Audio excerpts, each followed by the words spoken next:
Good morning student, my name is Kulwant Yadav and you are watching me on my YouTube channel Banu classes.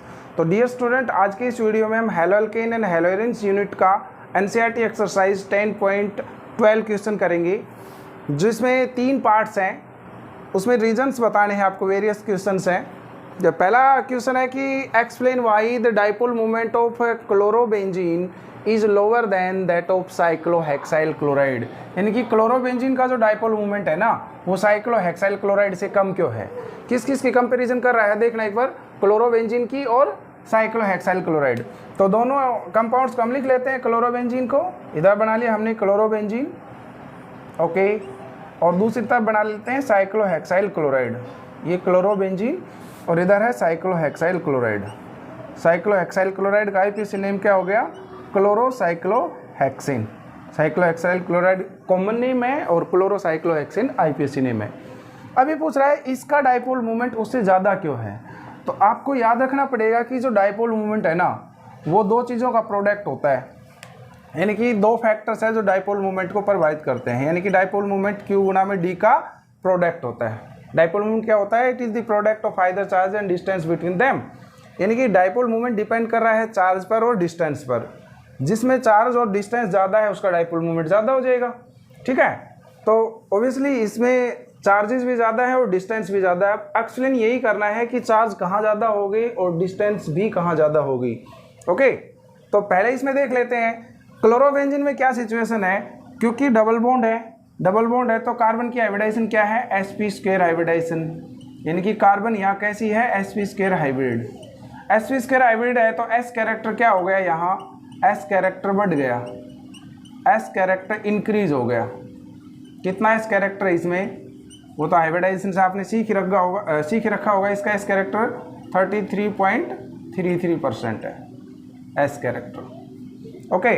तो इसमें s character ज़्यादा है, ज़्यादा s character हो गया तो क्या हो गया, इसकी इलेक्ट्रोनेगेटिविटी ज़्यादा हो गई। क्योंकि s कैरेक्टर के साथ इलेक्ट्रोनेगेटिविटी एलिमेंट की बढ़ जाती है, इलेक्ट्रोनेगेटिविटी इंक्रीज हो गई, याद रखना।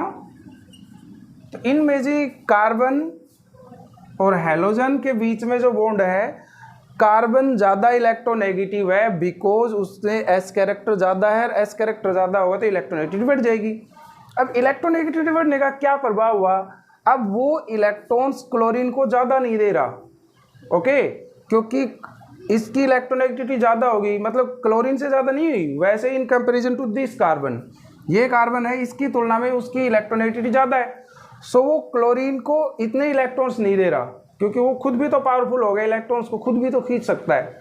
इसलिए चार्जेस यहाँ पर जो डेवलप होंगे वो कम होंगे, ओके। चार्जेस यहाँ डेवलप होंगे, कम होंगे। मैं अपनी तरफ से हाइपोथेटिकल मान लेता हूँ। मान लीजिए यहाँ चार्जेस हो गए 3 नेगेटिव और उतना ही चार्ज यहाँ डेवलप हो जाएगा 3 पॉजिटिव। ये अपनी तरफ से मान रहा हूँ मैं कैलकुलेशन, ताकि समझ में अच्छे आ जाए, ओके।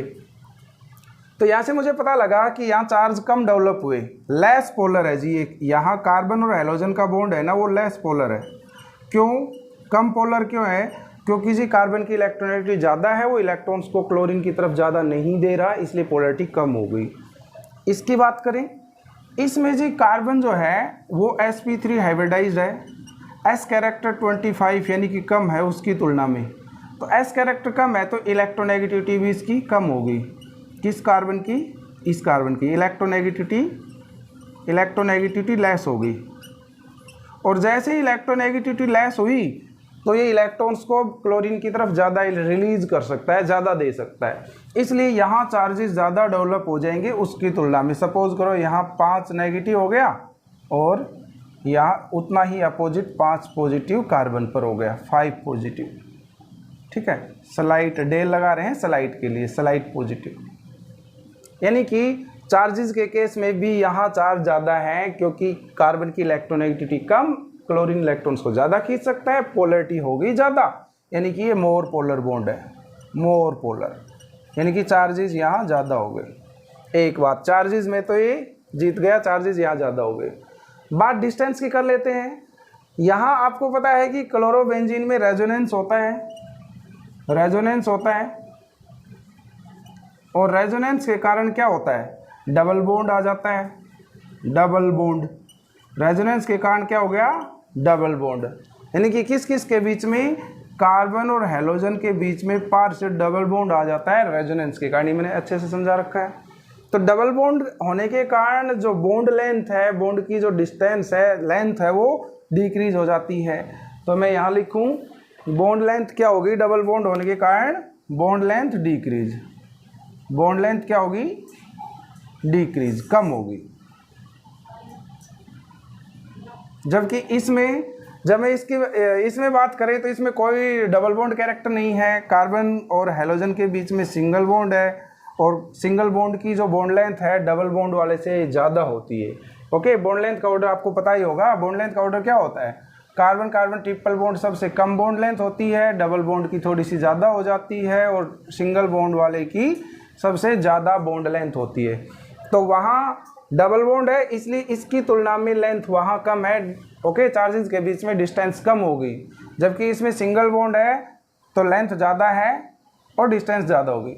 तो हम ओवरऑल यदि देखें तो इस क्लोरोसाइक्लोहेक्सेन यानी कि साइक्लोहेक्साइल क्लोराइड में चार्जेस भी ज़्यादा हैं क्योंकि कार्बन कम इलेक्ट्रोनेगेटिव है, और दूसरा इसमें डिस्टेंस भी ज़्यादा है। डिस्टेंस क्यों, क्योंकि इसमें सिंगल बॉन्ड है तो डिस्टेंस भी ज़्यादा होगी। तो ये दोनों ही चीज़ें किसके पक्ष में जा रही हैं, चार्ज और डिस्टेंस वाली दोनों ही चीज़ साइक्लोहेक्साइल क्लोराइड के पक्ष में यानी कि ज़्यादा है इसमें, इसलिए इसका डाइपोल मूवमेंट उसकी तुलना में ज़्यादा है। क्लियर हुआ। तो अपने को डाइपोल मूवमेंट के लिए दो बातें ध्यान रखनी है, उसमें से एक तो कम चार्ज डेवलप हुआ क्योंकि कार्बन की इलेक्ट्रोनेगेटिविटी कम है, और वहाँ चार्जेस के बीच में डिस्टेंस भी कम है क्योंकि वहाँ डबल बॉन्ड कैरेक्टर है। यहाँ कार्बन की इलेक्ट्रोनेगेटिविटी कम इसलिए चार्जेस भी ज़्यादा हैं, और क्योंकि सिंगल बॉन्ड है तो डिस्टेंस भी उनमें ज़्यादा है यानी कि बॉन्ड लेंथ भी ज़्यादा है। तो इस केस में डिस्टेंस यानी कि चार्ज और डिस्टेंस जो है दोनों ही हाई हैं, इसलिए इनका प्रोडक्ट यानी कि डाइपोल मोमेंट जो है वो भी हाई होकर के आएगा। क्लियर हुआ। तो डाइपोल मोमेंट इनका हाई हो गया। चलो सेकंड क्वेश्चन कर लेते हैं इसका सेकंड पार्ट। तो जो सेकंड क्वेश्चन कर लेते हैं सेकंड पार्ट इसका कि alkyl halide though polar are immiscible with water. Alkyl halide polar हैं फिर भी पानी में क्यों नहीं घुलते हैं। देखो आपने सॉल्यूशन वाले चैप्टर में पढ़ा था लाइक डिजोल्व लाइक, यानी कि यदि कोई पोलर है तो पोलर वाटर में घुल जाना चाहिए। ओके, यदि कोई नॉन पोलर है तो नॉन पोलर में घुलेगा, यानी कि जैसा जो खुद है वैसे ही सॉल्वेंट में घुलेगा। अब इनके हिसाब से ये तो पोलर है RX, ये तो हमने पढ़ा रखा आपको, पानी में घुल जाना चाहिए क्योंकि पानी भी पोलर है। लेकिन वास्तव में ये क्या है, ये पानी में इनसोल्यूबल है, इनमिसिबल है, पानी में नहीं घुलते हैं। क्वेश्चन यही है कि पानी में क्यों नहीं घुलते, ये पोलर होते हुए भी पानी में क्यों नहीं घुलते, क्यों डिजोल्व नहीं होते। तो इसका सिंपल सा रीज़न है बच्चों, सिंपल सा रीज़न है।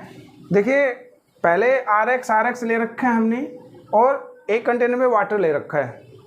RX है तो उनके मॉलिक्यूल्स के बीच में भी अट्रैक्शन मिलेगा और वाटर मॉलिक्यूल्स के बीच में भी अट्रैक्शन मिलेगा। अभी हमने मिक्स नहीं किया है। अब RX के बीच में कौन सा अट्रैक्शन होता है, डाइपोल अट्रैक्शन, यानी कि एक का नेगेटिव पोल दूसरे के पॉजिटिव से अट्रैक्ट रहता है। इस अट्रैक्शन को कहते हैं डाइपोल अट्रैक्शन। और जबकि वाटर मॉलिक्यूल्स है, कोई एक मॉलिक्यूल तो हमने लिया नहीं, करोड़ों अरबों मॉलिक्यूल्स वाटर के हैं, उनमें कौन सा फोर्स ऑफ अट्रैक्शन है, उसमें हाइड्रोजन बॉन्ड है। अब यदि इस हेलोअल्केन्स को मैं पानी में डाल दूं, यानी कि इन हेलोअल्केन्स को यदि मैं पानी में डाल दूं तो क्या किसके बीच में बॉन्ड बनेगा, RX के बीच में और वाटर मॉलिक्यूल्स के बीच में, RX और वाटर मॉलिक्यूल्स के बीच में ये बॉन्ड बनना चाहिए। मान लीजिए हम इसको डैश से दिखा देते हैं, ये बॉन्ड बन गए।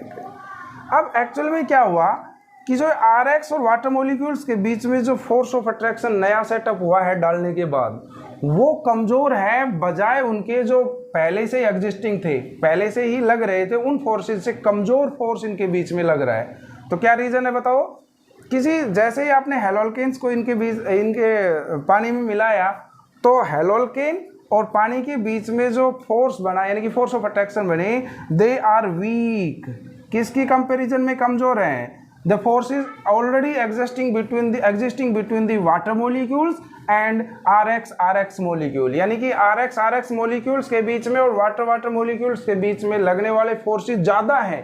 किससे ज़्यादा हैं, Rx और वाटर मॉलिक्यूल्स के बीच में जो फोर्स लगता है उससे वो फोर्सेस ज़्यादा है, वो दोनों ही फोर्स ज़्यादा है। मैं बड़ा सा निशान लगा देता हूँ, यानी कि ये दोनों फोर्सेस ज़्यादा है किससे, हेलो अल्केन और वाटर मॉलिक्यूल्स के। तो ये तो एग्जिस्ट नहीं कर पाएगा क्योंकि फोर्सेस ऑलरेडी ज़्यादा है, ठीक है ना। ये एग्जिस्ट कब करता है, ये गुड़ कब जाता है, यदि ये फोर्स ज़्यादा होता है, यानी कि Rx और वाटर के बीच में फोर्स ऑफ अट्रैक्शन स्ट्रॉन्ग होता है तो डिजोल्व होता।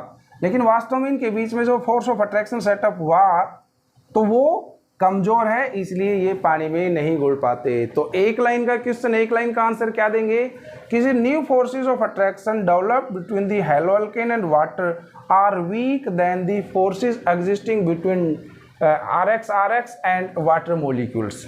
ओके, क्लियर हुआ। थर्ड क्वेश्चन कर लेते हैं, Grignard reagent should be prepared under anhydrous condition. तो जो थर्ड का बड़ा सिंपल क्वेश्चन आंसर है, ग्रिग्नार्ड रिएजेंट को अनहाइड्रेस कंडीशन में क्यों प्रिपेयर करना चाहिए, यानी कि बिना पानी वाली कंडीशंस में, पानी का बिल्कुल भी मॉलिक्यूल्स भी इसके संपर्क में नहीं आने चाहिए। इवन ये एटमॉस्फेयर में भी है तो भी वहाँ से रिएक्शन कर लेगा पानी के साथ। अब क्वेश्चन है कि ये पानी की एब्सेंस में क्यों करना चाहिए, अनहाइड्रेस कंडीशन मतलब बिना पानी वाली कंडीशंस में क्यों प्रिपेयर करना चाहिए। तो बच्चों सिंपल सा क्वेश्चन है कि जो ग्रिग्नार्ड रिएजेंट है जिसको क्या कहते हो RMgX, है ना, RMgX।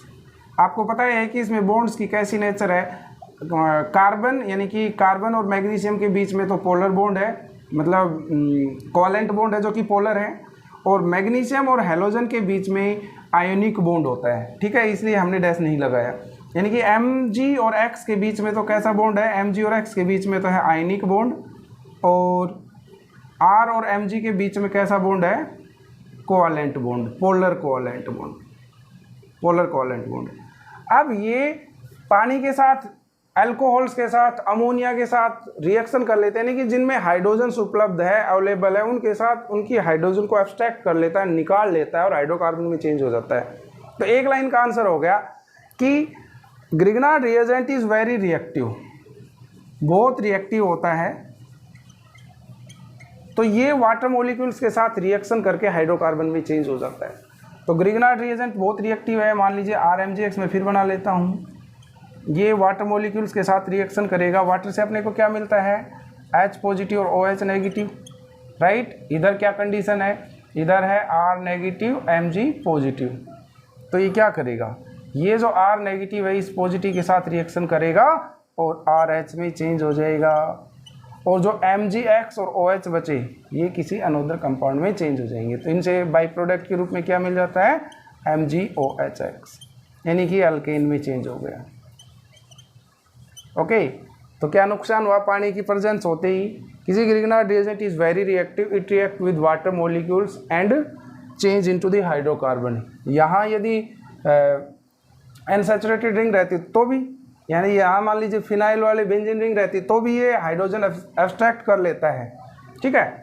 तो ये हाइड्रोजन किससे एब्स्ट्रैक्ट कर लेगा, ये अमोनिया के साथ भी, इन अल्कोहल के साथ भी, वाटर मॉलिक्यूल्स के साथ भी, सभी के साथ रिएक्शन करके उसकी हाइड्रोजन अपनी तरफ खींच लेता है, और जैसे इसको हाइड्रोजन मिलेगी तो किस में चेंज हो जाएगा, हाइड्रोकार्बन में चेंज हो जाएगा। इसलिए हमेशा ग्रिग्नार्ड रिएजेंट को इनर्ट एटमॉस्फेयर में प्रिपेयर किया जाता है और अनहाइड्रेस कंडीशन में प्रिपेयर किया जाता है, राइट बच्चों।